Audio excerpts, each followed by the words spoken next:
আসসালামু আলাইকুম এভরিওয়ান। আজকে আমি তোমাদের সাথে শেয়ার করব মজার একটি রান্না। আমি ছাদ বাগানে পুঁই শাক লাগিয়েছিলাম, তো সেটা কাটিং করে নিয়ে আসছি। আজকে আমি মজা করে এই পুঁই শাক আলু দিয়ে একটা রেসিপি রান্না করব।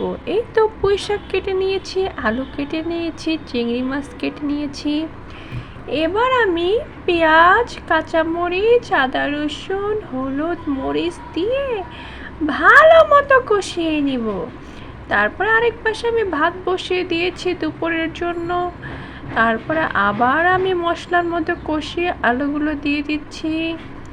আলুগুলো দিব, তারপরে দিলাম চিংড়ি মাছ। এবারে আমি ভালো মতো কষিয়ে নিব। রান্নার মধ্যে যত কষানো হবে রান্না তত মজা হবে। আশা করি তোমরা সম্পূর্ণ ভিডিওটি দেখবে।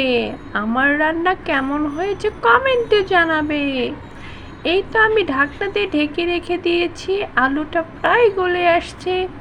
এবার দেব আমার ছাদ বাগানের পুঁই শাক, টাটকা টাটকা সবুজ সবুজ পুঁই শাক। তারপরে আমি ভালো মতো নেড়ে চেড়ে কষিয়ে নিচ্ছি।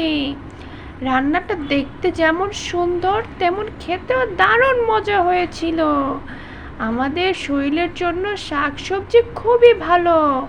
খাবারের তালিকায় শাকসবজি রাখুন।